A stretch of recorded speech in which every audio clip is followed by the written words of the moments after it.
Assalamualaikum warahmatullahi wabarakatuh. Selamat siang, salam sejahtera bagi kita semua. Om Swastiastu, Namo Buddhaya, Rahayu, salam kebajikan. Kembali berjumpa dengan kami di dalam podcast Bincang Demokrasi KPU Kabupaten Kediri. Warga Kabupaten Kediri, hari ini kita kedatangan tamu istimewa. Kita akan berbincang tentang pelaksanaan pemilihan serentak tahun 2024 dan bagaimana evaluasi pelaksanaan pemilihan kepala daerah kemarin dalam sudut pandang berbeda. Kalau kita biasa berbincang dengan politisi, kita berbincang dengan peserta, kita berbincang dengan penyelenggara, hari ini kita akan bertemu dengan para akademisi. Siapa mereka, dari mana mereka, dan bagaimana usul mereka, kita akan berbincang dengan mereka. Assalamualaikum warahmatullahi wabarakatuh, Pak Topik dan Mas Igih. Waalaikumsalam. Jadi dua orang ini adalah akademisi dari Kabupaten Kediri, dari Kediri Raya, bukan Kabupaten Kediri, karena memang wilayahnya beliau itu internasional atau interlokal karena dia membawai kota dan Kabupaten Kediri. Jadi ada Pak Taufik Alamin, beliau adalah dosen di IAIN Kediri, kebetulan beliau adalah Kaprodi jurusan Psikologi IAIN Kediri ya. Sosiologi IAIN Kediri. Beliau selain akademisi pernah menjadi penyelenggara komisioner pertama, generasi pertama.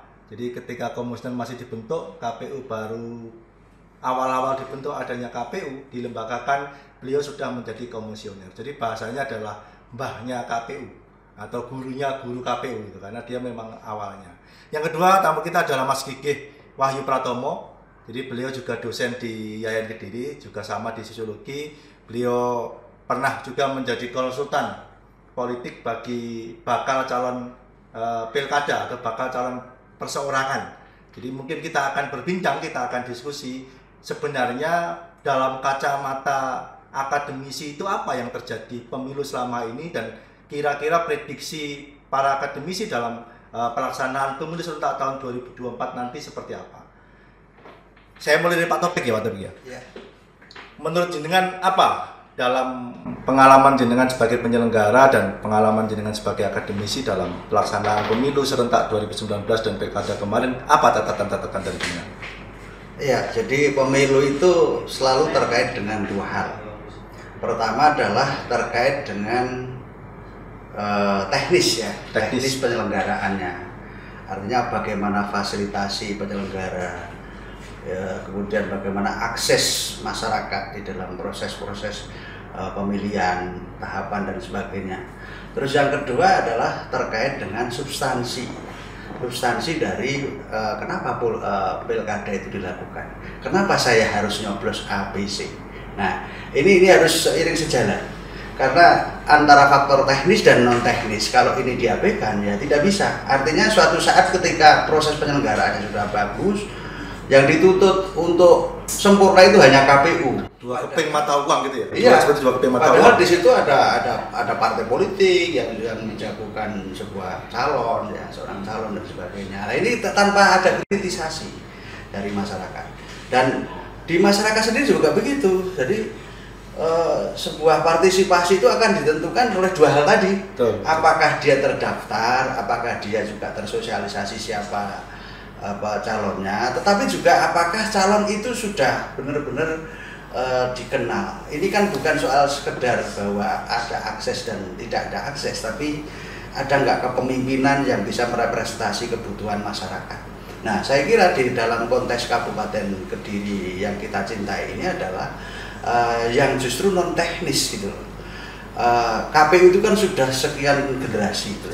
Zaman saya 2003 ya, 2003-2009 itu kan selalu berbenah, secara kelembagaan berbenah, secara strategi bagaimana menjangkau pemilih yang sulit dan sebagainya juga sudah bisa diatasi. Tetapi selalu saja kenapa misalkan pada hari H itu partisipasinya yang datang kok segitu-segitu aja.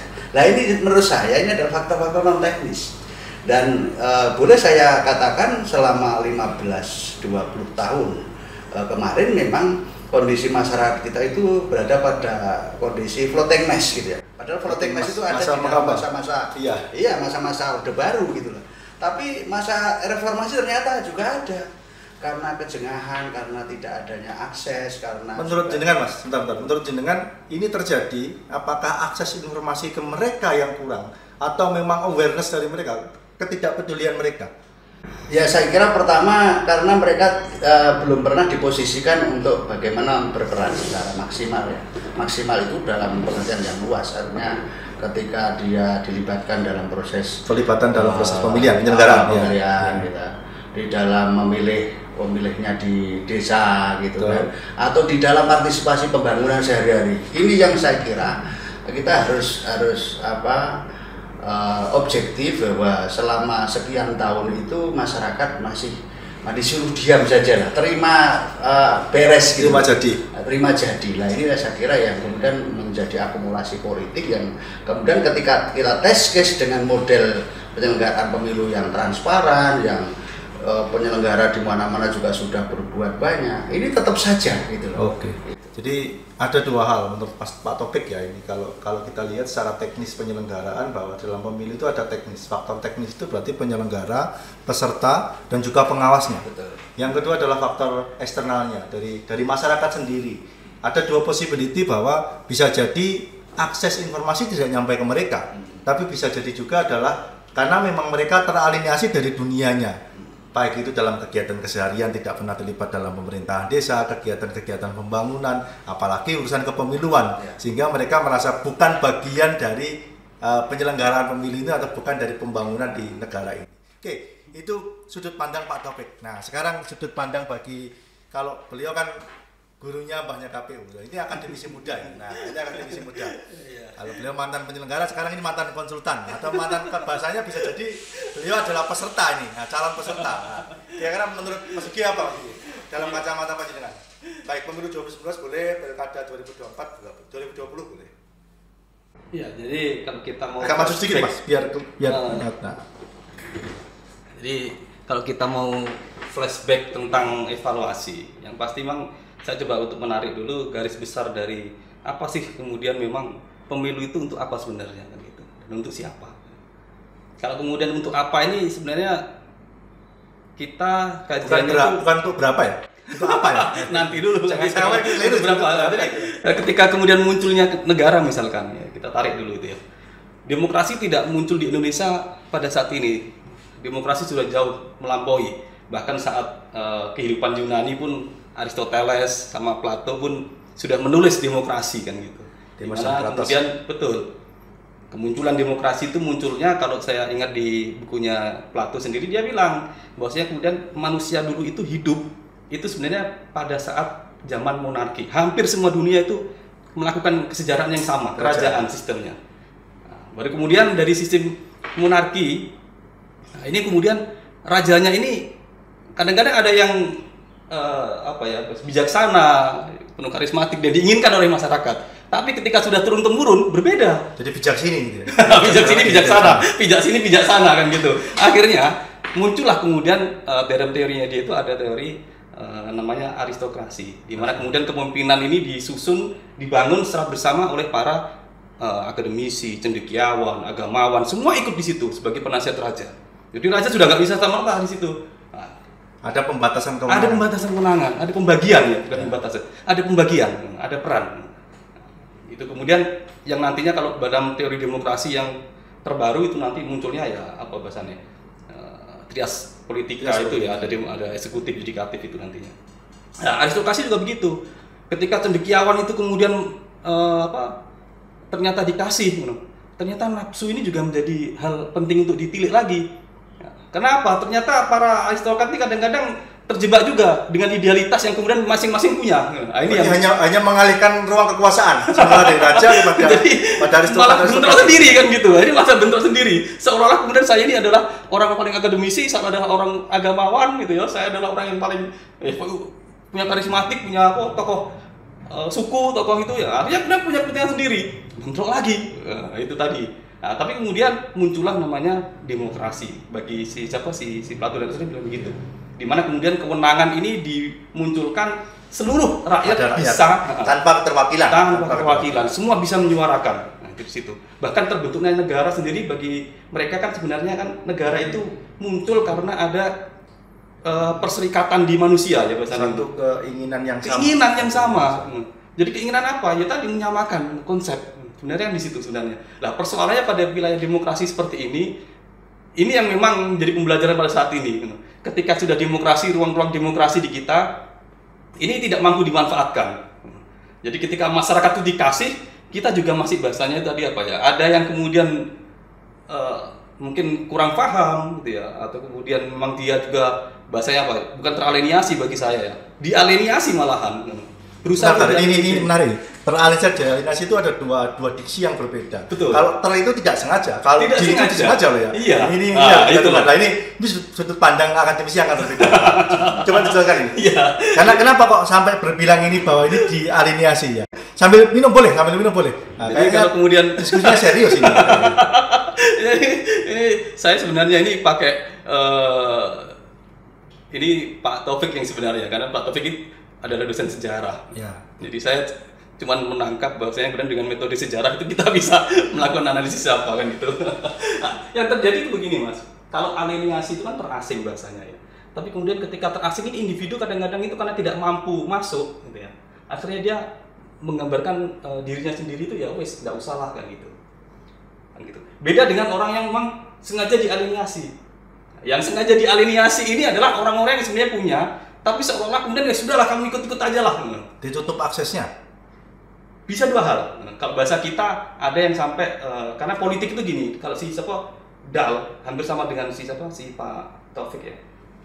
Yang penting dalam demokrasi itu kacamatanya itu 3 hal. Pertama adalah partisipasi, ada kompetisi, dan ada hak-hak pers. Ini yang kemudian hak sipil ya. Kalau yang kompetisi ini berarti ada kelompok-kelompok yang kemudian saling bersaing di situ, kompetisi ya. Nah kemudian kalau yang partisipasi berarti siapa yang mau berpartisipasi? Wujudnya apa partisipasi? Keterlibatan masyarakat. Nah, itu nanti masuk dalam prosedural itu nantinya. Siapa yang kemudian umurnya berapa, yang punya hak-hak politik itu siapa, yang mau kemudian dihukum tidak ikut hak politik pun ada ya kan. Tapi itu kan itu apa dari pemerintah juga. Itu kalau kompetisi itu nanti ada aturan-aturan juga. Siapa yang ikut berkompetisi itu diatur juga. Itu masuk dalam teknis kalau ada. Teknis itu ya betul. Kalau yang ketiga tadi. Yang ketiga itu pers. Sebenarnya ini hak politik yang paling tinggi ya sebenarnya, hak dalam demokrasi. Karena itu menuntut adanya akutabilitas sama transparansi. Akutabilitas. Jadi kalau ruang demokrasi itu kan jelas pasti ada transparansi itu dulu. Ya. Semuanya bebas akses. Ya, karena bagian dari prinsip kepemiluan pasti transparan dan akutabel. Betul. Jadi semuanya harus dibuka floor kan gitu, gamblang. Itu wujud dari transparansi. Baru kemudian ada akutabilitas. Akutabilitas ini kita bermain pada wilayah siapa yang melakukan dan bertanggung jawab. Pertanggungjawaban dituntut itu. Jadi bukan hanya kemudian memflor berita, tapi kemudian tadi yang ada hoax dan segalanya, misalkan itu ada pemelesetan, ada intrik-intrik politik di situ. Nah, ini sebenarnya akutabilitas itu juga menjadi satu hal yang penting. Ya. Nah, ini yang memang menjadi PR sebenarnya akutabilitas di kita kan. Oke, gini. Itu kan secara panjang, secara teoritis. Sekarang menurut jenengan 2019 pemilihan serentak dan pilkada kemarin. Nah, apa yang terjadi? Sudahkah mendekati itu? Sudahkah pada konteks yang baik? Atau ada catatan khusus bagi dalam kacamata jenengan?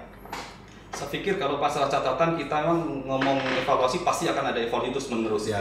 Tapi yang paling penting di sini adalah wujud dalam demokrasi kita. Kita sudah ada KPU yang kemudian memang sudah lahir dan memang itu diberi kewenangan khusus untuk penyelenggaraan dan itu memang sudah nilai positif paling besar sebenarnya kita di sini.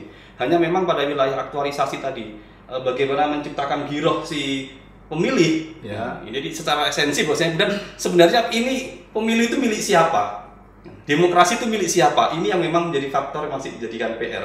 Kalau bagi analisa akademisi memang kita wujud dari sistem sosialisasi teknis-teknisnya nanti ya itu memang kadang-kadang kalau orang tua sama pemuda kan juga ada berbeda, apalagi dengan sekarang sudah masuk dalam kategori zona informasi. Saya pikir sebenarnya atribut-atribut informasi pemilu itu sama pemuda sebenarnya bisa. Hanya kemudian tadi itu Mas masuk dalam esensi si pemuda itu mau tidak. Nah, artinya ini kan hampir sama dengan Pak Taufik ya. Hampir sama ya. Kalau saya menilai bahwa bisa jadi itu faktornya adalah 2. Mereka itu keterbatasan informasi atau memang dia sengaja untuk tidak mau menginput informasi itu menjadi bagian dari dirinya. Iya. Artinya gitu kan. Karena memang ruang informasi dibuka, pers dibuka, bahkan media sosial itu kan kemarin sangat kuat. Nah, tapi ada 2 hal yang berbeda ya ini. Kalau tadi dikatakan adanya kompetisi, kemudian adanya partisipasi, dan yang ketiga adalah adanya kebebasan pers. Hari ini 3 hal ini bukan hal yang tabu. Bener nggak? 3 hal ini bukan hal yang tabu ya? Kalau masyarakat juga bukan hal yang tabu, karena satu, bahwa kompetisi. Kita ingat betul Pilpres kemarin, karena hanya ada 2 pasangan calon, seolah-olah kalau tidak menang pasangannya maka akan kiamat, gitu kan. Bahkan sampai terjadi pengelompokan, ada penamaan tertentu dengan nama binatang. Terus kemudian partisipasi masyarakat juga sangat tinggi. Tapi apakah itu bentuk awareness, kepedulian, atau hanya ikut-ikutan, atau hanya sentimental belaka? Nah, mungkin ada perspektif lain mungkin dari panjenengan pelaksanaan 2019. Apa tuh sebenarnya potretnya? Kenapa kok bisa seperti itu terjadi, seperti apa? Kalau menurut saya begini, jadi karena kita ini setelah merdeka kan menggunakan sistem bernegara yang modern. Kalau bicara modern itu kan ya nyaris barat lah gitu. Ya. Bukan nyaris, ngeplek barat. Nah, ketika ini kemudian diterapkan di ranah keindonesiaan kita yang sebelumnya juga sudah ada monarki, ada kerajaan dengan berbagai bentuk dan dinamikanya dinamika di dalamnya, maka kemudian yang terjadi adalah kegagapan seperti ini. Karena apa? Ruang politik itu diartikan sebagai sesuatu yang profan, itu pertama. Yang kedua, dulu kita ini kan memiliki sebuah kosmologi politik ya. Kalau orang Jawa ya politik Jawa. Melihat pemimpin itu ya satu, dia harus menjadi satu representasi dari satu kekuatan adikodrati dengan alam. Sosok ideal itu Mas? Iya, dan dia juga bagian dari dia. Dia itu ada pemimpin, ada alam, ada Tuhan kan begitu. Itu dipahami sebagai sebuah kosmologi orang Jawa. Sehingga kemudian orang tidak bisa mengukur apakah pemimpin itu dekat dengan saya, apakah dia itu seberapa jauh pengaruhnya dengan masyarakat. Tidak ada pengaruhnya, tidak ada ukuran di situ. Nah, begitu ilmu politik modern kan kekuasaan itu bersifat relasional. Saya mempengaruhi siapa, ada hubungan timbal balik, dapat apa kan ya, gitu. balik. Nah, ini yang kemudian bisa ditelikung ketika kita belum suntuk mempelajari apa itu demokrasi, apa itu kehendak rakyat. Tiba-tiba kemudian kekuatan yang lebih besar datang yang namanya pasar. Nah, akhirnya antara kita ingin melihat kualitas manusia pemimpin di satu sisi dengan pertimbangan-pertimbangan yang bersifat pragmatis, ekonomis, itu bercampur jadi satu. Nah, bagaimana tadi pengalaman sejarah kita yang sangat ideal tadi? Nggak ada. Orang bicara tentang pemimpin itu harus orang yang memang punya kekuatan spiritual, kekuatan moral yang teruji. Ada nggak ada yang kontrol, dia sudah merasa dikontrol. Itu yang hilang dari peradaban politik modern. Nah, oleh karena itu kemudian imbas dari itu semua bisa berbentuk money politik. Ada bentuk-bentuk manipulasi di partai politik, pencalonan siapa yang bisa memenuhi target politiknya partai, ya dialah yang ya udah. Artinya profilnya ini ya, profil pemimpinnya yang berubah dari kondisi ideal zaman dulu dengan profil yang muncul hari ini. Ya pasti, karena filosofinya juga sudah berubah. Mana ada partai yang kemudian menjanjikan bahwa ini adalah, lagi-lagi kan nanti kemudian ketika bicara soal komitmen itu komitmen yang sifatnya relasional lagi. Betul. Jadi kalau dia api nek dikontrol, kalau nggak dikontrol korupsi ya gitu ya. Kan begitu. Ini yang menarik. Kita sangat jarang diskusi di podcast ini berbincang seserius ini. Karena biasanya kita sangat nyantai. Ini kita diajak berteoritis, kita diajak membayangkan, bahkan materialisme dialektika historisnya diajak ini berbicara ini. Nah, maka kita break sebentar, kita ambil dulu minuman, kita hisap rokok kita karena kita memang sama-sama pecinta kopi dan pecinta api. Nah, maka nanti kita lihat di sisi selanjutnya lebih detail, lebih jelas sebenarnya, biar nanti kita dapat meresap. Meskipun ini materinya kuat, tapi harus dikemas dengan senyaman mungkin sehingga nanti masyarakat panjangan semua bisa mengambil info-infonya. Karena saya akan sulit mengambil benang merah, mengambil kesimpulan dari diskusi bersama 2 orang tokoh ini. Kita kembali lagi nanti di Bincang Demokrasi KPU Kabupaten Kediri.